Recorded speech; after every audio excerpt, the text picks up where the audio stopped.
minus 1 minute.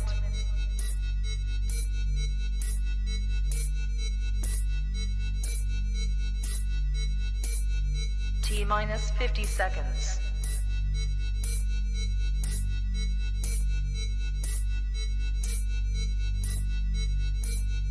T minus 40 seconds.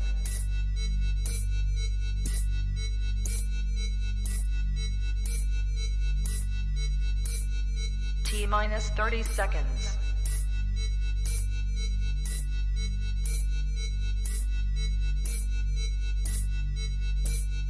T minus 20 seconds.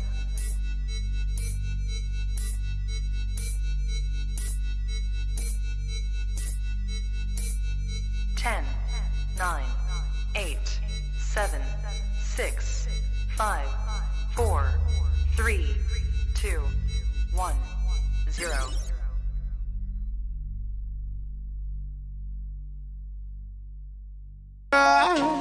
Maybe you should pull the fucking trigger. Pull the trigger. Ain't nobody gonna do for you.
Now, so everyone can see it's all happening right now. We're gonna make you believe it's about to get crazy. It's about to go down. It's about to get crazy. It's about to get... Now that's how you supposed to shoot. From now on, that's how you shoot. Whoa! Welcome to Sunday Recap. I'm your host, JB, present in beautiful sunny South Florida, Pembroke Pines to be exactly. And boy, do we have a show for you. But before we get started, I have to introduce Chris Cerezo, a.k.a. the Magician. Boom, baby. Hey, there you go, man. Let's go. How we doing, guys? Dan Flores back with you today. And do we have something special going on for you? Mm-hmm. Something special. Man, every day is special. Every day is special, but today is actually special. We listen. I'm at a loss for words. I'm gonna let Daniel start us off today because it's a little bit different. All right, thank you, man. Appreciate that. So we got a nice little Glen Grant tasting today. We're gonna do the 12 year. I mean, depending on what type of cigars we got, I mean, this is phenomenal. You're gonna get like a toasted almond, honeydew, nice finish on it, long lingering fruity finish. So I mean, cigar-wise, whoa. You sound like you're trying to give us all the notes and everything like that. You're not the expert. We're gonna bring the expert on. But before we do that, as far as the cigar for today, we actually have the Espinosa Elite Box. So if you weren't part of this and you didn't have an opportunity to go ahead and grab a subscription, you're missing out. All the people have started picking them up. As you can see here, there's plenty of different people who've already cracked their boxes open, and they've gotten their delight. We're not actually pairing it today. I'm reserving that to do with Eric Jr. to be exact. So that's coming up or whatever. You know? Hey, just tease us real quick. Yeah. I was like, okay, yeah, let's go. Listen, I'll do you a favor. I'll do you a favor. I'll let you have one cigar out of the 30 because there's 10 of each type in here. So we'll crack the top layer. I finally got to open it, and then there's a note in here. Oh, look at that. Wow. All right, this is from Junior himself. Thank you, JB, boy. for your professionalism and friendship over the years. Eric Espinosa Jr. Wow. That's not what. Just for you. Yo, I'm smiling. That's not what I would have wrote. I would have wrote like, never mind. You know what? We'll save that for a different day. But the true question is, does everybody get one of those? Everybody get one of what? The notes? Personal card. Yeah. The personal Yeah. Everybody gets a personal It's a card. It's specialized- just this one's had my name on it. Oh, I got it. Yeah, because this is my box. Oh, I okay. ordered this. Oh, Did you order one? Yes. You Okay. did? Yes. Oh, nice. So So that means I get to have another one. Exactly. Yeah, you're gonna replace the one I'm giving you now. Thank you. Uh-oh. All right, pass that down. Uh-oh. All There you right. go, sir. So that being said, we Thank got you, sir. cigars out the way. Yeah. We got a lot of comments already, man. I didn't even get a moment to go ahead and look at that. What's up, John? How you doing? What's up, gentlemen? Leslie, what's going on? We got Frank, them boys. Yes, we are. Oh, man. We have John. So it looks like people are checking cool in. people. I appreciate Yeah, everybody. Thank you, But guys. before we get started, let's go ahead and bring on our very special guest. I'll let him introduce himself because his history spans 29 years, possibly more, because I'm pretty sure, being the fact, well, we'll get into it. We'll get into it. Wow. So here we go. Go ahead and introduce yourself, my good man. Hello. Good evening, gentlemen and viewers. My name is Robin Coupar. I am the Global Whisky Advocate for the Glen Grant single malt Scotch whisky, as you see here. Wild Turkey, Russell's Reserve. So I dabble in single malt Scotch whisky and straight bourbon, American straight bourbon, and in my case, Kentucky straight bourbon. So I probably have one of the best jobs you can get. I mean, it's a great privilege, of course, to be in such an industry. I mean, representing my country, because I'm originally still am Scottish, albeit I've lived in the United States for almost 20 years. But hey, delighted to be in your show, guys. Nice. Thank you very much for the opportunity. No, much appreciated. Yeah. Glad to have you Yeah, on. thank you for being on, taking the time to spend this evening and these drinks with us. So number one, right? The one of the slogans that I found, right, was never compromise quality or flavor, right? Beautiful statement that comes from Glen Grant. But you have helped build Glen Grant into a beautiful company in the sense that you have done a lot with Glen Grant as far as you've developed what's called the sensory evaluation process as well, right? Yeah, no, I mean, when we write tasting notes, for example, I mean, we need to be accurate in those tasting notes. I mean, really, just to break it down, I mean, my role is to, recruit consumers, to give consumers that, experience, to educate them, to take them through the tasting notes.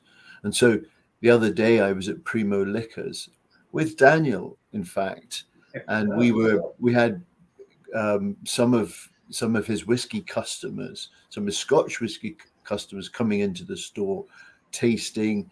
And my job is really to educate, to tell them a little bit what's going on behind the label, to explain to them, some of the craftsmanship that's going on, because, we're kind of in a similar, community ecosystem. I'm a purveyor of very high-end Scotch whiskey and bourbon.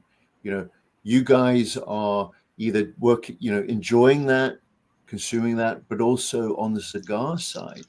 And then it becomes kind of more of a community where we're kind of sharing that information. And for me, it's a great opportunity to kind of win the hearts and minds, if you like, and earn the hands and mouths. Now that you talk about the flavor notes, the tasting notes, I mean, this is the 12 years old. I think we all have a little drop of it, but if you go through the whole whiskey experience, and you can apply that to cognac and rum, of course, because I know that you guys and some of your listeners do like that as a tipple, but this is single malt Scotch. So you're looking at the color, okay?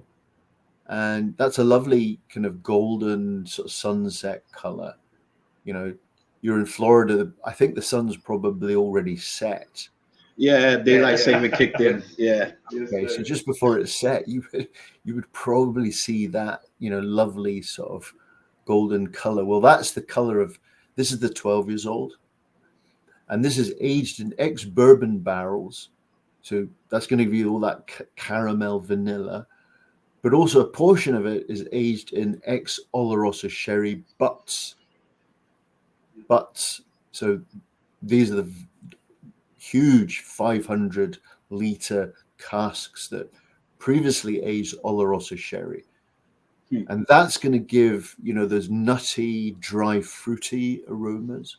So you get this really lovely aroma. I mean, you know, I don't like to encourage people to knock it back, and the liquid doesn't even touch the side of the throat or the palate. You know, we really need to use all our senses, right? So the color, but then the aroma. So then also, Robin, my apologies, man, but just to begin to start, it all begins with what kind of glass you pour it in. Of course, I see you're over there. Is it Glen Grant? Yeah, that is a great point, and thanks for mentioning that, Daniel. Obviously, glassware does make a difference, and this glass that I have, for example, does a very good job at kind of delivering that nose, because it's a sensory experience, you know. And what we get on the nose is probably more than what we get on the palate. So when we get to the business of analyzing the spirit, you know, samples. I mean, I've got behind this facade here, there's lots of sort of little sample bottles. Don't worry, we have lots of sample bottles behind us too. I can see that. I can see that. Now, you know, we talked earlier about the different sort of ways of nosing and tasting. We, you know, like whiskey, we're all unique, we're all different, and what works for you, that's great. You know, stick with it. I mean, you know, I was at a class the other day, because we're all, you know, I don't have a monopoly on, you know, whiskey knowledge. We're all learning all the time. We're all growing. But he was advocating holding the glass up almost at right angles. Yeah. And so you've got a whole sort of spectrum of aroma. So if you start at the top of the glass, you'll start to pick up some of, you know, what he was describing as the top notes. So on this, the 12 years old is going to give you lots of apple, pear, you know, those fruity orchard notes. Yes. But then when you get a little bit more to the middle, it's going to be more ripe fruits. And then more towards the bottom, you're going to get some of those barley notes. So that these lovely sort of cereal, you know, toffee, you know, malty notes, you know. Like caramel as well. Yeah. You know? Right. Caramel. For me, it's always first thing I do is I look at the legs, see, you know, when you give it that nice swirl, see how it comes down, shows you the dynamic of what you're working with. I do appreciate you letting us know, because I did ask earlier about how to well, in particular, you know, being the fact that you're considered an expert in this, and you're actually one of the leading whiskey experts at that. You know, I always ask the opinion, because although yes, each one of us can do it very differently, and we can find our own particular nuances, but being able to talk to somebody who has lived, breathed, was born into this, because obviously, you know, this is nature for you at this point, you know. I wanted to get a understanding of, you know, what it is that you look for. Well, I mean, if I'm sort of evaluating a whiskey or nosing and tasting it, you know, I want that whole sensory experience. So, you know, the color is what it is. You know, you can often tell if it's an Asian bourbon or sherry, but the nose, good place to get to sort of know, and this is where you start to think, your brain becomes involved, because, some of those aromas are going to start to reveal themselves. Maybe at first not fully, maybe at the first they're slightly teasing you along. And then once you're going to it starts to get your sort of your intrigue, gets you a little bit more intrigued, then take your first sip. Hold it in your palate. Try and sort of make the liquid work away around your tongue, the insides of your mouth. Almost kind of give it a chew. If it's bourbon made from Kentucky, they call that the Kentucky chew. Yeah. This is the Speyside chew. There you go. And then you've got the mouthfeel of the spirit. You're tasting it. What you should be getting is you should be getting on the palate, or the taste, the flavor should be delivering the promise of what's on the nose, or what you get on the nose. And then the finish should be it should be long. It shouldn't just sort of disappear. That's what I was sometimes say, too. It doesn't dissipate really fast at all. It has that nice lingering finish to it, which I enjoy. Yeah. Right. Yeah. So this has a nice sort of long finish, and then right at the end of the finish, it's quite well. At the beginning of the finish, it's very luscious, mouth watering, and then it gets long. It gets a little bit dry on the very end, and that's the time when you have another sip. Mm. Right. So I want to play a little video here real quick, and because I want to look into some of the history of the company. But before we start asking you questions, I'd like to play this cut. So we'll go into this one, and we'll be right back.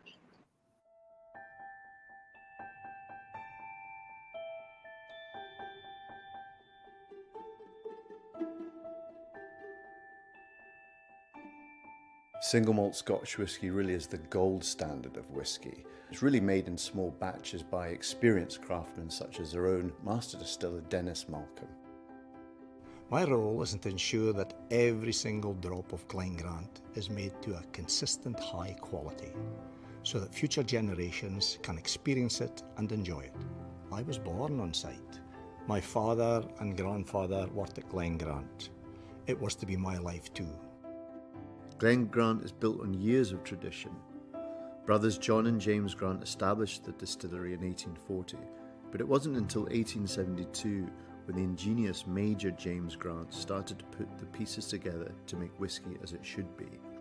Our process hasn't changed since the 1800s. We still use the same water, the same barley, and ensure that the ways of the Major are still respected.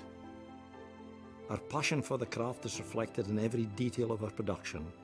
It's a process born out of tradition and finessed over time. For example, the water we use to create our whisky is taken from the back burn right here at the distillery. Another key aspect of our process is fermenting in these enormous wooden vessels made of Oregon pine. Using this particular wood is an essential detail which has a distinctive effect on the complex flavour notes of the finished whisky. The stills we use for distillation are unique, tall and slender, a design originally introduced by the Major to create his desired style of single malt Scotch whisky. The whisky is aged in oak casks in the unchanging coolness of our traditional dunnage warehouses. Single malt Scotch whisky is like people. It constantly matures and is forever changing in character. Glen Grant is unique in Speyside. It's the only distillery that actually bottles on site. Drawing on the success of our 10 years old single malt Scotch whisky, which has been recognised by the writer Jim Murray, we are introducing our new 12-year-old and extra special 18 years old expressions. The older expressions have all the characters of the 10-year-old, but with greater floral aroma, higher strength, and a more complex flavour. What does the brilliant cut mean to me? It means consistent quality, right across the age expressions. We never compromise on quality and flavour. It's also the very particular cut of spirit we take to fill our barrels. Tasting it today is just as exciting as the first time I tasted it. That is the brilliant cut.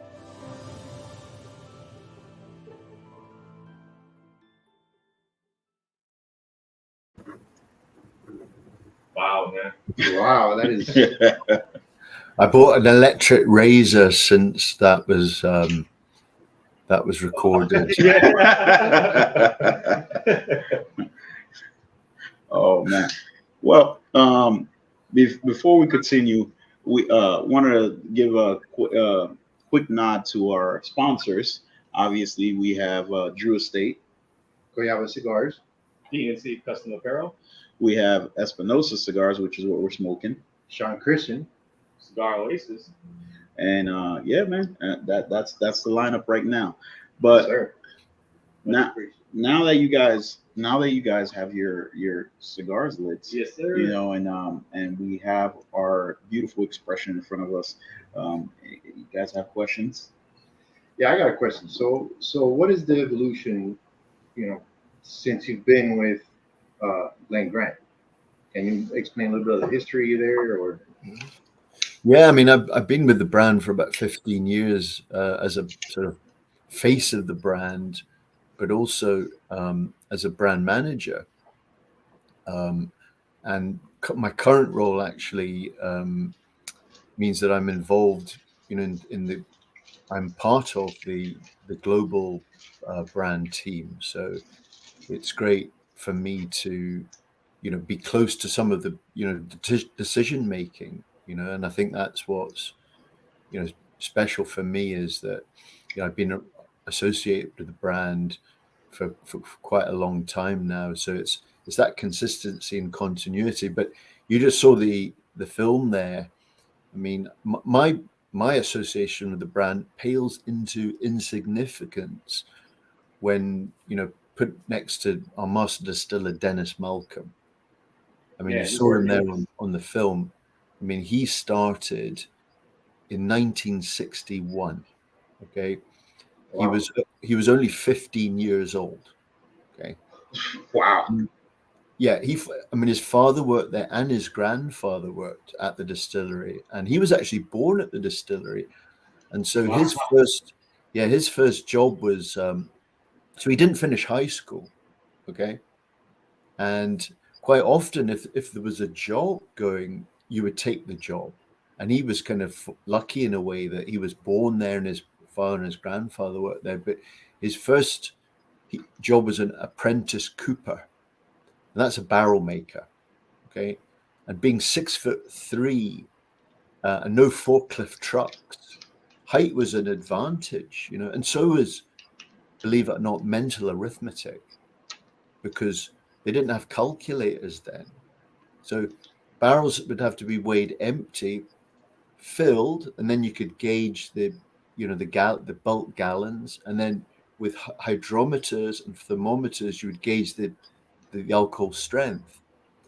Now, he told me this story the other day, which, you know, is amazing story. In 1963, the first calculator came to the distillery, to Glen Grant Distillery, and it was about the size of a typewriter. Okay. And they didn't trust it, you know, because they were so used to doing their own arithmetic, mental arithmetic. And so that when they typed in the sort of calculation and pulled the lever, it would spit out the calculation. But they wouldn't trust it, you see. So they would always do their own calculation. But that's a small little anecdote. But, you know, the evolution of I started 94, so it's up.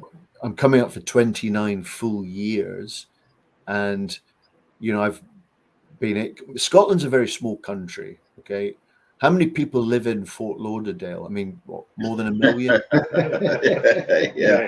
Yeah. Okay, we're like half. We're about 5 million people live in Scotland. It's probably one of the most underpopulated countries in Europe, actually. And you know, what's the kind of face of Scotland around the world? It's a couple of things. I mean, it was Sean Connery until a couple of years ago, but it's the game of golf and Scotch whiskey. Yes, sir. Yep. And Scotch whiskey is a truly global category. I mean, any bar you walk into across the globe, you're going to probably see Chivas Regal or Johnny Walker on the bar, or in the liquor store. You know, if you go over to Venezuela, for example, you know, you maybe have a few viewers who are from, you know, Latin America, but you know, I used to travel to Latin America a lot, selling blended Scotch whiskey. And you know, in Venezuela, it was pretty much Venezuela make a lot of rum, but the national drink was Scotch. Wow, and they would, even at lunchtime, you know, you would have businessmen who would sit down at a table with these glasses filled to the top with crushed ice, and then you know, in a business meeting, they would probably drink the entire bottle of whiskey, Scotch whiskey. It's phenomenal. But anyway, you know, very quickly, I mean, it's an interesting career to have. You know, you meet a lot of people. I've been very, very lucky. But I think, you know, for me, it's kind of supporting an industry, because obviously we depend on consumers. You know, all the links in that chain, from the farmers who grow the grain to the distillers to all the people involved in the industry, you know, transportation, etc. You know, without the consumers, we don't have anything. So my job is really to win the hearts and minds of the consumers, to support an industry, you know, because without people consuming, we've got nothing. So the Scottish take Mother Nature serious as their whiskey, right? So one of the things about Dennis is that he has a basically about 15 different fruit trees, if I'm not mistaken, and stuff that he grows in his household. And then I think you kind of took hold of that as well at one point. Well, the distillery has a garden, very special place, actually. We call it the Garden of Splendor, where, you know, I mean, I have a you know, big thick wad of paper which has the entire inventory of the plant species, plants and fruit trees, etc., in the garden. It will amaze you, but this goes back well over 100 years. I mean, the founders of the distillery, they built the garden. The son of one of the founders expanded it, because he would travel across the world, you know, up to the Himalayas, down to Africa, and he was fascinated with exotic or non-native plants, and you know, his vision was to grow a lot of these plants in his garden. But you know, he had greenhouses. He was growing pineapples, melons, peaches. Now, if you've been to Scotland, it's quite a dark, wet, cold, you know, climate. We have about 1 or 2 days of summer. We're lucky if we have a week of, you know, consistently hot, wet. Lots of Scottish people come to Florida for, you know, this to escape the doom and gloom. Okay. But anyway, he was able to, you know. Wait. Florida's doom and gloom too. Well, I want to tell the audience, do not come to Florida. Stay away. It is doom and gloom. We got hurricanes. You know, it's like a slow moving turtle. Don't move to Florida. We have enough people. Be happy where you're at. I just want to make that clear. Everybody else, you know, we welcome all the Scottish people because they bring all the whiskey. Yeah. But everybody else, just think about it for a second. Yeah, just think about it. But keep going. Well, you call it the sunshine state for a reason. But back to what I'm talking about. But you know, at the time, and this is about 1873. So pardon this the history bit here, but you know, a lot of the distilleries were making quite a heavy, oily type of whiskey, and this whole kind of growing these exotic fruits in an otherwise weather-beaten part of the world inspired him to make whiskey a different way. So, you know, he put in tall stills. You saw these these big copper pot stills. And then, he came from a family of engineers. They were building the railroads. He engineered these purifiers. And so working together, the tall still, the purifier, he was able to take a cut of, very aromatic spirit and make a different type of whiskey. And that's really what the kind of the magic of this brand is, if I can hold it up there, the Glen Grant. I mean, not to be confused with Glenlivet, Glenfiddich, they're different distilleries owned by different companies. This is Glen Grant, so Glen Grant will always be very fruity and aromatic. And so just so our viewers do understand, the Glen in front of everything, Glen Grant, Glenlivet, it's just the region, correct? Well, it's the water source. Okay. So when the two brothers who founded the distillery, James and John, they discovered founded their own, what they would call the Glen. And Glen would be that source of water. You see, without water, you can't make whiskey. And one of the advantages of being from a country where it rains a lot and that kind of damp, gray weather all year round is we have lots of water.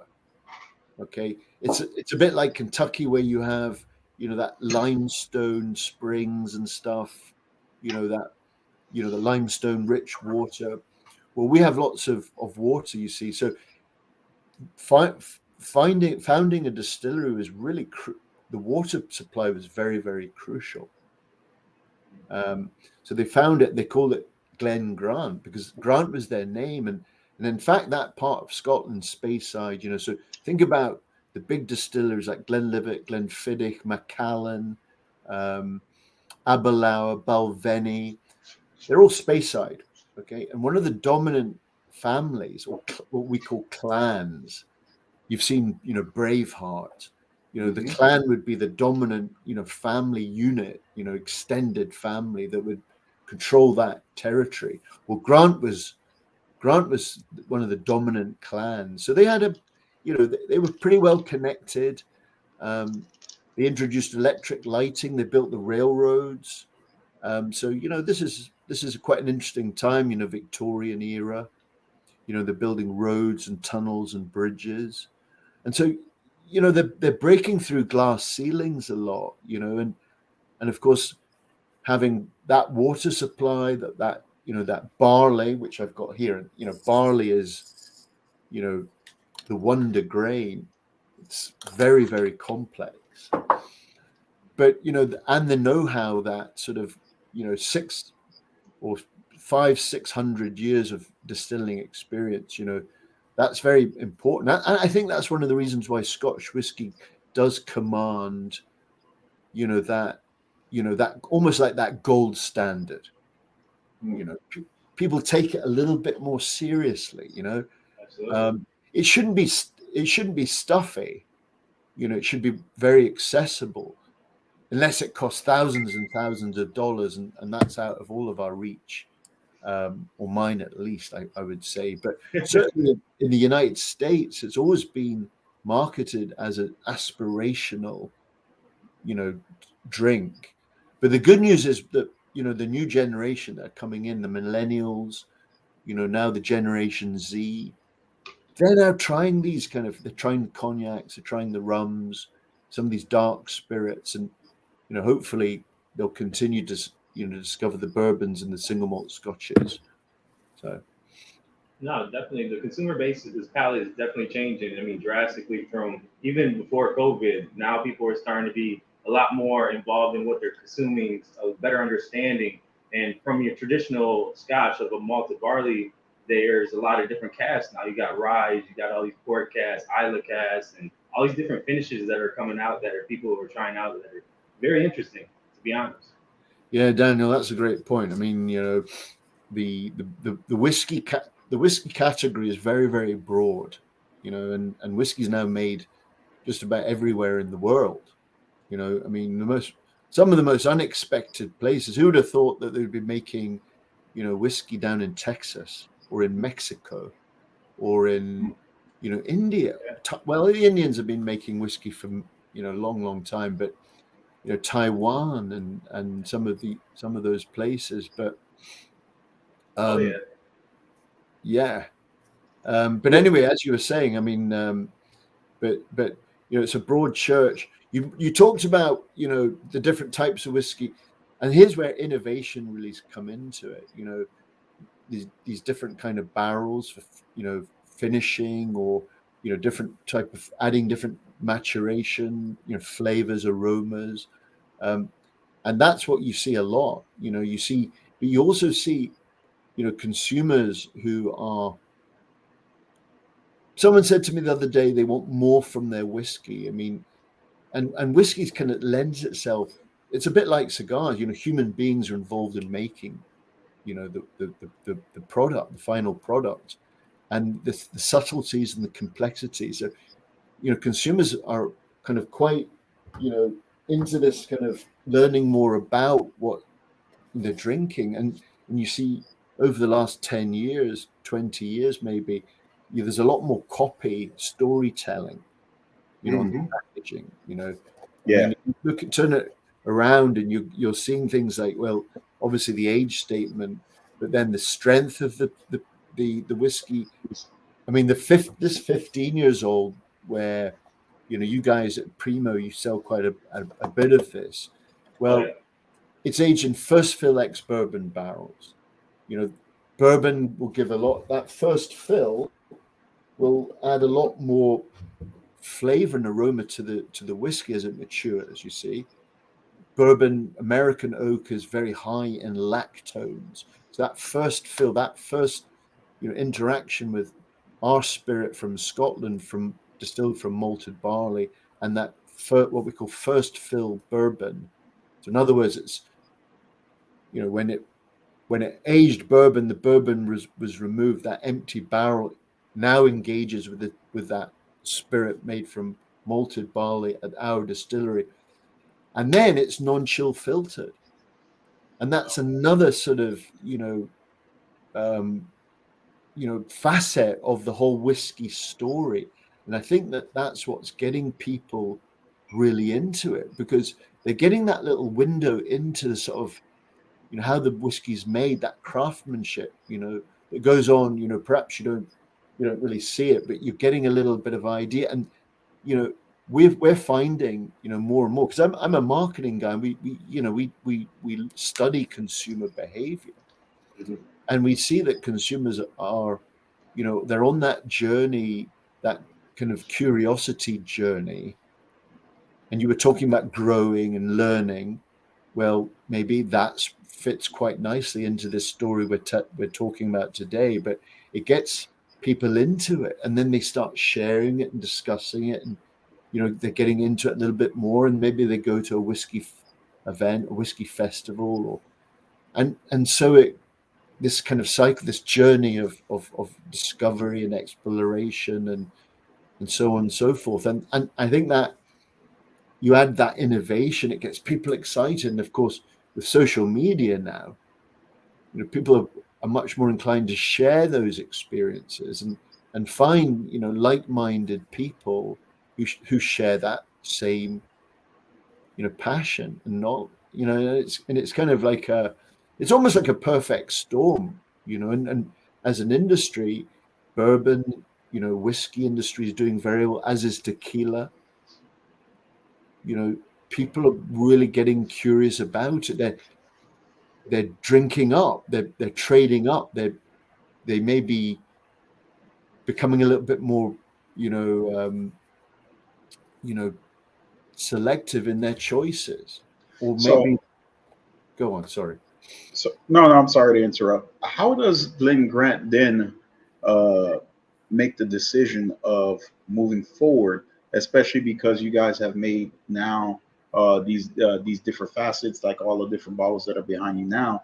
How do they make the decision of, and I get it, you have the master distiller who develops it, but do you take the notes from consumers, and being the fact that you're the one who are traveling along with a plethora of the people throughout the world, throughout all these different regions. Obviously aroma and taste have changed. So how do you take that into consideration when bringing that back to the company to help produce that next product? Wow, that's a good question. I mean, Glen Grant. I mean, we're not a big distillery, so stock is crucial.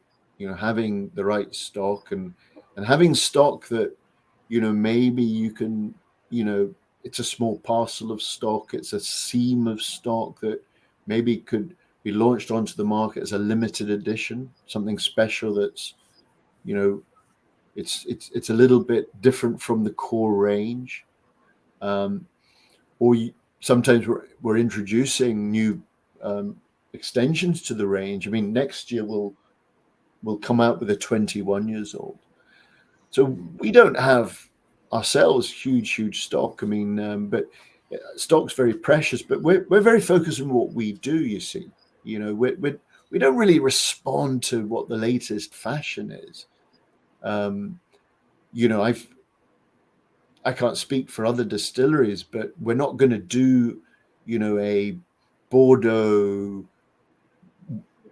wine cask finish just because, someone wrote up or a distillery produced something and there was a lot of great write-ups where, it's difficult to, in dark spirits like Scotch whiskey, what we're distilling now, we're not really going to, that's a lot of that liquid's not going to see light of day for another 10 years. So we're always having to plan ahead, and that's the biggest thing. It's planning. It's looking to the very, very long term, and that's the kind of unique thing about Scotch whiskey is that whereas in some of the younger new American whiskies, you're seeing whiskies come to market relatively quickly. They're aging in much hotter environments when the wood is expanding, so the liquid is accessing a lot of those sugars in the wood, so it's a faster pace of maturation. Whereas in Scotland, damp, cool, humid, all the rest of it. So it's a lot of forward, planning that's involved. But ultimately, we want to tell the consumer, come and try Glen Grant because, we've been doing it for 182 years. Okay, that's a long, that's generations. Now, it's also been in the custodianship of probably one of the longest serving master distillers or distillers in the industry, Dennis Malcolm. Started in 1961. 62 years and still going strong, owing to, having a glass of whiskey every now and then. But, we're a long-term company and that's what I think life's about. It's thinking longer term, at least, I feel that's what I like to lead, my life. It's putting down, investing for the future, making these right calls, doing the right thing, and making sure that we buy the right barrels, making sure that our warehouse consistency doesn't change dramatically from year to year, making sure that our grinds are right when we grind the barley, making sure that there's consistency from batch to batch. Now, we're a small distillery. We're choosing about 200 barrels at a time. We check every single barrel. We make sure that every barrel that's dumped and that becomes the 12 years old or the 15 or the 18, there's a consistency from batch to batch. Some of the big distilleries, they're picking thousands of barrels and they simply won't have the resources to check every single barrel, but we do. And that's very important because we want to guarantee to the consumer that our quality's absolutely top notch. So we go through this rigorous process. When we selected all the barrels, we then marry that liquid from all of those 200 barrels for about 1 week. Okay. It's like you're not going to marry your first, that lady on the first date. I don't know. Chris has been married for a long time. We'd have to check with him. You want to sort of get to know that person before marriage. So, it's a sort of a rather silly comparison, but your quality is number one, and harmony, and then the consistency. So those are the three things that Dennis will probably have tattooed across his chest. Consistency. So we do have a question from the audience. I'll place it on the screen. It's from Leslie, the mail lady. I noticed there's a bottle of Russell. Does that fall under the Glen Grant umbrella? Well, good question then from that viewer. Yes, this is Russell's Reserve.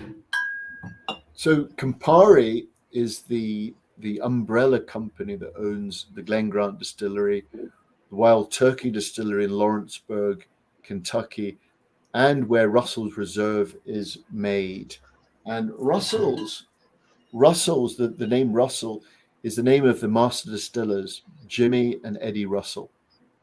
And actually Jimmy's story, their story is incredible. Jimmy Russell, and he's the third generation. He started making Wild Turkey bourbon in 1962. Wow. Oh, sorry, 1964. In fact, 1954. Wow. In fact, that's before Wild Turkey name came into being. The Wild Turkey name came from a famous turkey hunt in the deep south, where one of the distillery executives was invited back to this fun and games thing only if you bought a case of that 101 proof Wild Turkey bourbon, and that's when the name stuck. But anyway, so Jimmy Russell, 1954, he's still there.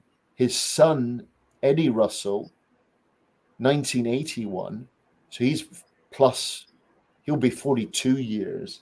And then the grandson, Bruce, he's now the associate blender.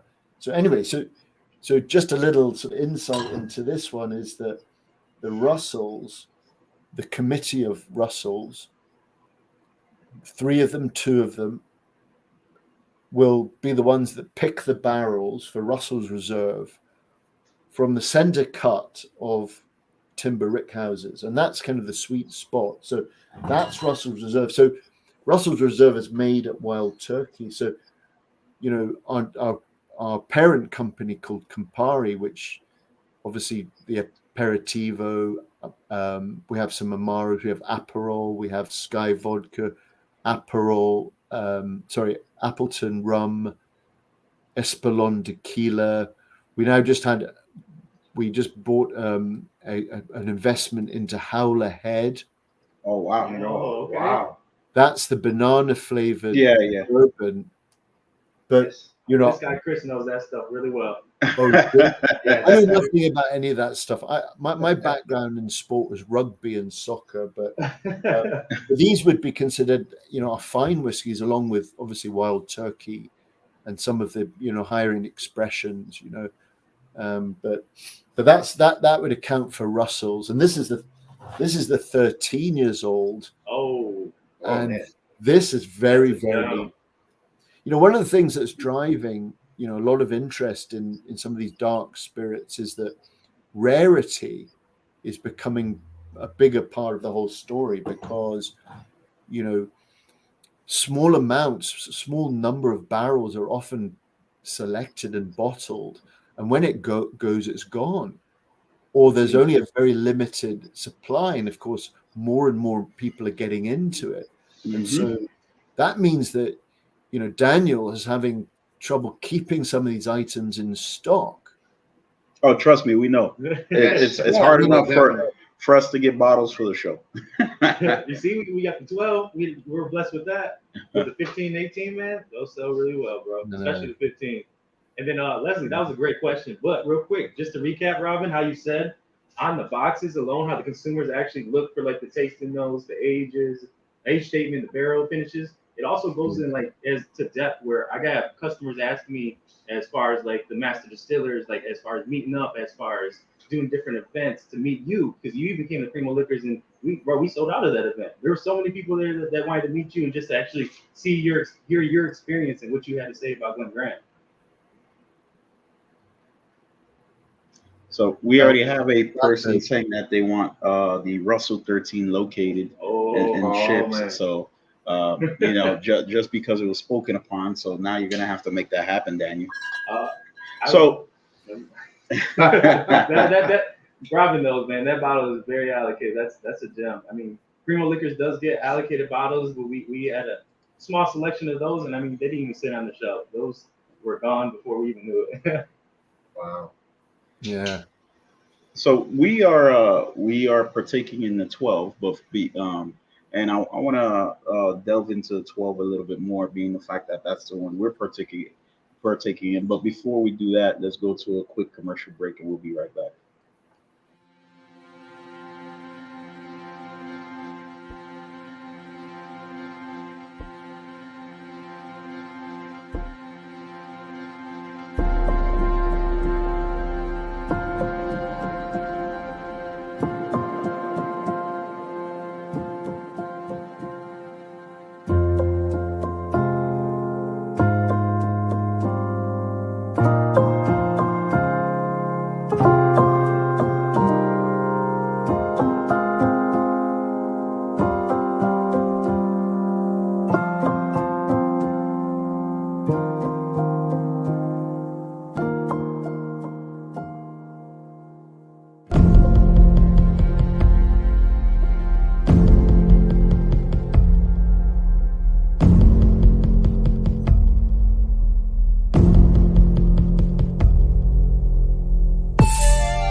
So that was the Undercrown 10 there. Yes, Obviously, we've had a plethora of those. We got to do a couple more.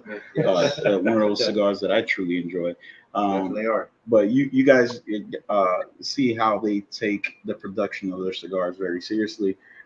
We can say the same thing about the whiskey, So one of the things that intrigued me about your background there, Robin, is the fact that behind that luxury line of bottles and everything like that, you have a tasting like samples and everything like that. You're saying that the 21 is coming out.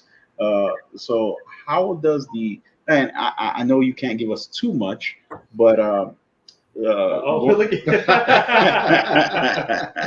wow. Oh man. So wow. 26% on that? So now it's 92 proof. That's what you're asking. Oof. Wow. Nice. So I know we're at the 12, and I know we have to grow up when we have to mature to get to that 21, and we have a lot of drinking to do, right? Because here on this show, we go through bottles, but we have to take our time and enjoy them. So what are some of the tasting notes that lead people to, for example, the Glen Grant 12? Yeah, I mean, you know, I can't overemphasize the aroma of Glen Grant. It's got this incredible, you know, fruity, nutty, you know, you get that malted barley caramel note. Now, if you add a drop of water, okay, it will open up a little bit.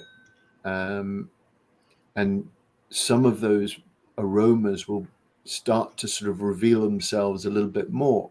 You know, there'll be a little bit more intensity there. So I always try to, you know, guide people to getting that nose or getting that aroma first before they taste, so that, you know, the liquid's sort of inviting itself in. But Glen Grant is quite a gentle spirit. It's not one of those bigger, heavier spirits. It's quite easy to drink. Some people may describe it as being very, very smooth. But that's the DNA really of Glen Grant. We don't make a smoky whiskey. We don't make a heavy whiskey. You know, and that's, you know, that's the kind of what attracts people to the Scotch malt whiskey category. I mean, right now there's a lot of consumers who are navigating around the bourbon category right now. You know, they may have started with some of the Knob Creeks or the Basil Haydens, the Elijah Craigs. You know, they've started to sort of play the field a little bit. They may now be getting into some of the, you know, the ryes. You know, rye whiskey is a little bit like the smoky, you know, Islay whiskies of the Scotch whiskey category. You know, you start discovering those, you know, those very high rye whiskies. Some of more of those corn rye whiskies, like Wild Turkey makes a lovely. So does Russell Reserve, actually, a lovely rye whiskey.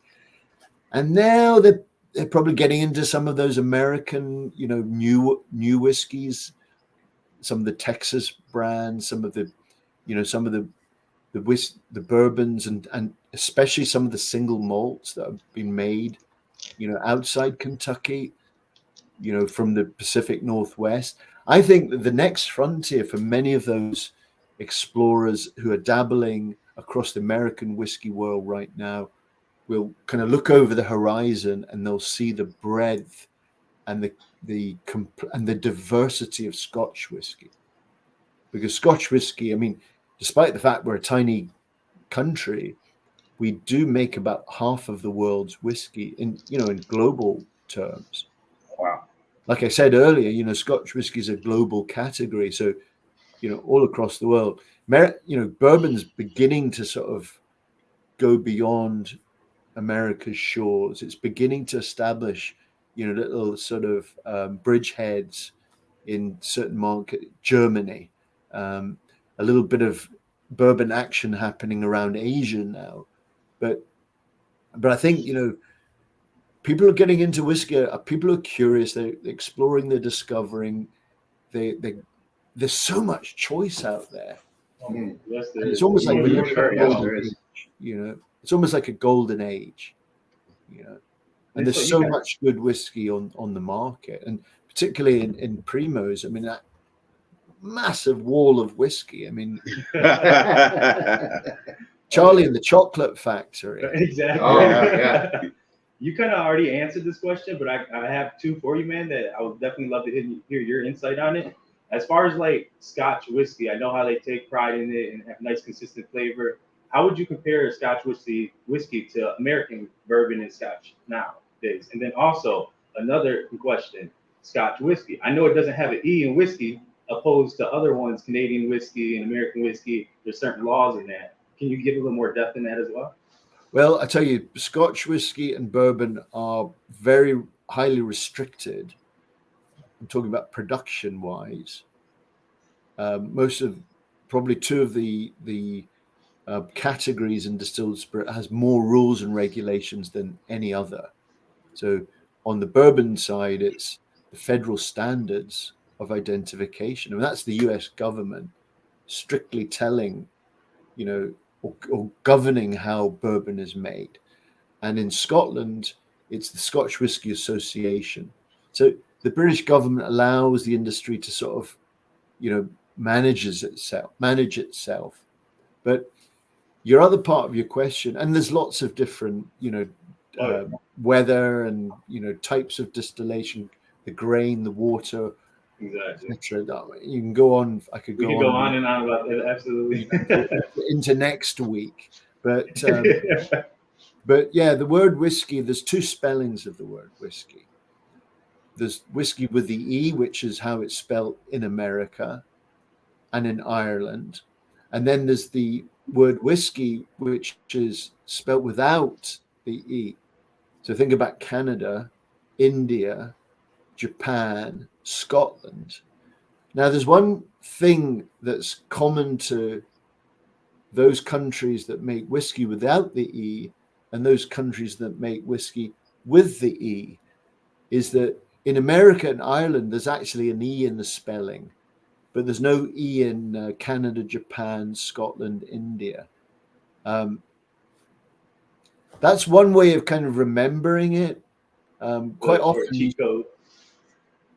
these whiskey festivals, then you're now seeing whiskey festival with the E's in parentheses. Exactly. But there's one big anomaly which has always intrigued me in the American whiskey category. There's one very, very famous brand which you guys know, and all of you, let's just see if any of your viewers or listeners, what is the American whiskey brand that spells whiskey the Scottish way? In other words, spells whiskey without the E. Oh, He's got me on that one. I don't even know that one. I'm sorry, man. It's quite an interesting when you. So let's give the audience 60 seconds to think about this. So we'll give them 60 seconds. We'll be and then we'll come back and see what they have.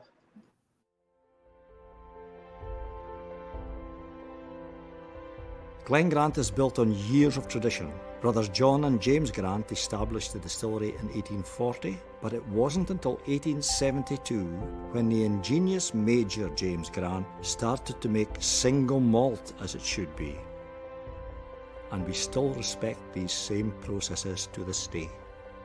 The Major's Reserve is our youngest single malt Scotch whisky. It is creamy and fruity on the palate, with a slightly dry and nutty finish. Inspired by the pioneering Major James Grant, it is the lightest of the Glen Grant range. It was the Major's brilliance which introduced the creation of this exceptional single malt whisky. In my mind, Glen Grant continues to be a beacon of tradition and innovation to this day. So, nobody? Man, still crickets. It's crickets. You ain't got a guess, Chris? You got. I mean, I'm just gonna take a shot on the dark. If it's American made or anything like that, I would say maybe Jack Daniels. But maybe Jack Daniels does have an E in it. I'm not sure now. Well, we have Jack Daniels right there, sir. Oh, there you go. Let's see. Oh, what does it say, Chris? Oh, wrong again. So the viewers get to tune in, they see. Yeah. Nobody knows. Or nobody wants to put up with the wrong answer. Exactly. Hey, really? So you have to be very precise on this one. Uh-oh. Jeez. So what do you got for us? What do you think? Well, what is it? Well, it's Maker's Mark. If you, I didn't think about that. Yeah, we got Maker's Mark. Yeah. I should have actually teased you a little bit. I should have said it's the one that dipped in red wax. I should have given a couple clues or something. That's interesting to know, man. But that's good to know. I just saw that look on your eyes. You just wanted to know. So I thought, I can't keep you in suspense any longer. Much appreciated, bro. Man, I really like this. No, I definitely appreciate, obviously you taking the time to introduce us and educate us on the brand because it is, after what you've been saying, it's very unique. Very smooth, to my palate. It's great. Same to mine. But yeah, thank you, man, for coming on with us and sharing this moment with us.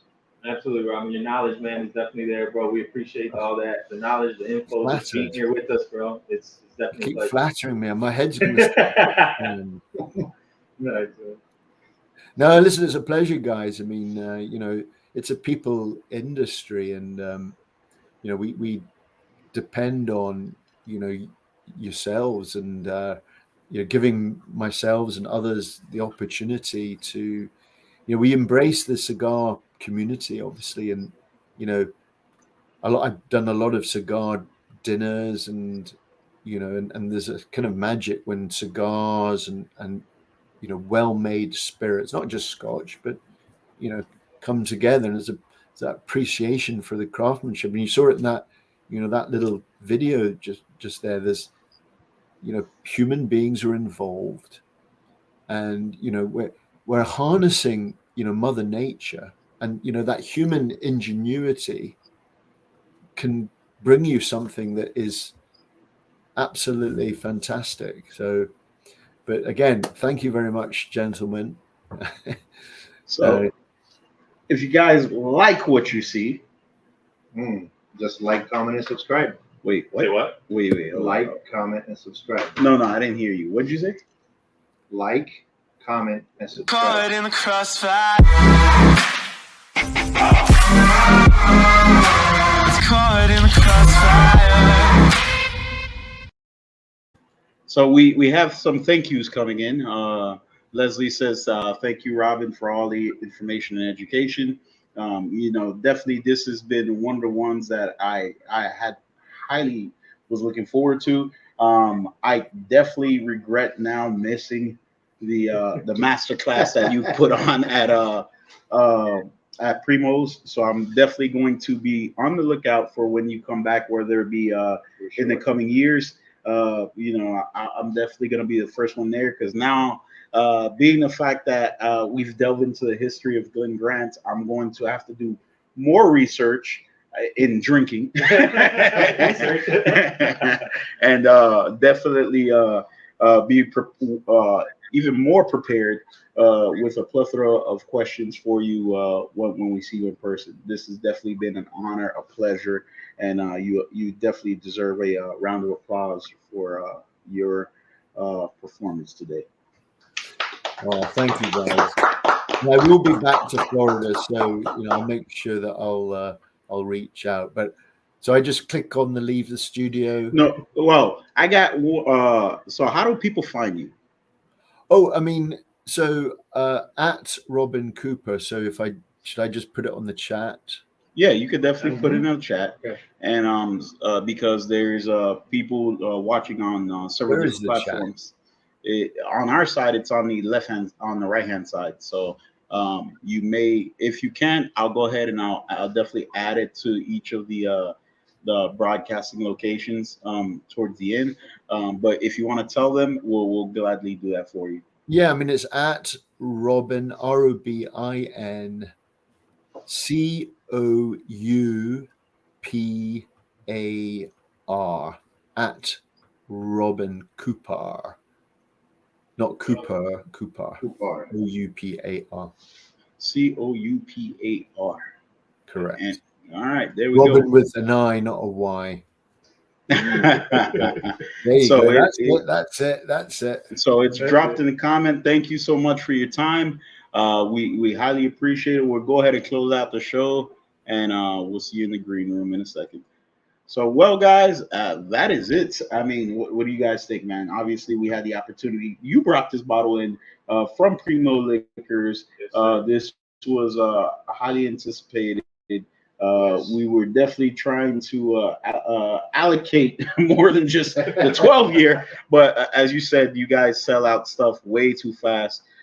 So for the audience, obviously, we're the Iconic Smokers. You can check us out at www.theiconicsmokers.com.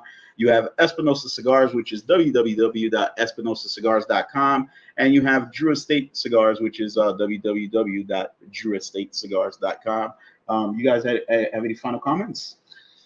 No. Hey guys, thanks for joining in, tuning in with us. Definitely leave some comments to let us know how you felt about it. I'm Danny Flores. You can find me at Deep Flow Grind Time. And Chris, where can we find you at? At CCER3500, but I'm probably going to change that soon to something else. That way, Big sexy. Hey,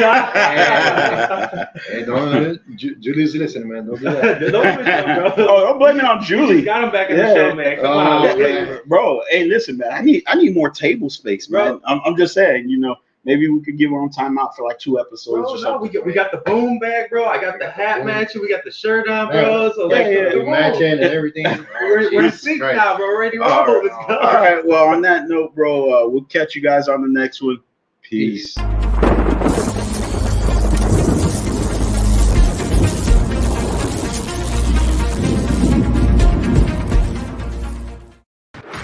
a man.